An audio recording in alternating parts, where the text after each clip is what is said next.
Nothing rattles the fight world like an underdog flipping the script. But what if that underdog is just a kid? Picture this, 15 years old, stepping into the cage and tearing apart a UFC veteran who's been through wars. These weren't routine upsets, they shocked the arena, left jaws hanging. It was youth against years, raw fire against sharpened steel. And then came one moment, a 6-1 underdog rewrote UFC history with one move. From an underdog flipped the entire fight world on its head. At just over 18 years of age, these young fighters shocked the MMA world and destroyed veteran superfighters. Let's start with a fight that showed how one well-timed strike can flip the entire script and silence even the most experienced veterans. Nice, big, shot! Both guys are like, Junior with a huge left! Tang Le's explosive TKO. Have you ever seen a kid so calm it feels wrong? That was Tang before the knockout, before the chaos. There he was, just a teenager under the lights, unreadable, almost cold.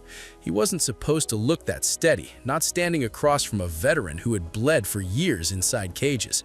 But the way he moved, the way he waited, it gave him away. He wasn't ordinary. The fight started and the truth showed quick. Tang wasn't just another 18-year-old chasing a dream. He was built in his father's gym, a taekwondo prodigy who grew up with spinning kicks like other kids grew up with breakfast. Look out for the taekwondo stylings in the kicking arsenal from Tom Lee. And there it is. Early tried to take his nose off with a spinning hook kick. Then he added Brazilian jiu-jitsu, and suddenly you had a fighter who could end a night in seconds. His opponent, Alex Black, was everything the word veteran means. Tough, gritty, hard to break. The bell rang, fists cut the air, kicks snapped in from impossible angles, and for a moment the cage turned to chaos. Black threw back fire, but Tang was faster, sharper, hungrier. Then it came out of nowhere, a spinning heel kick, clean as glass, cracked flush on Black's chin. His body froze, then dropped. The crowd exploded. The ref dove in, waving it off in the first round. That wasn't just a knockout, that was an arrival. From that night, whispers became headlines. Who was this kid who fought like a video game come to life? The answer? Nobody cared for long, because soon another underdog was about to silence an even bigger star. Emmanuel Newton's stunning KO. He wasn't the name fans circled on fight cards. He wasn't the guy people thought would headline anything. Emmanuel Newton moved quiet. No swagger, no spotlight. But sometimes, the blade you don't see is the one that cuts deepest. At Bellator 90, Newton walked in as the afterthought.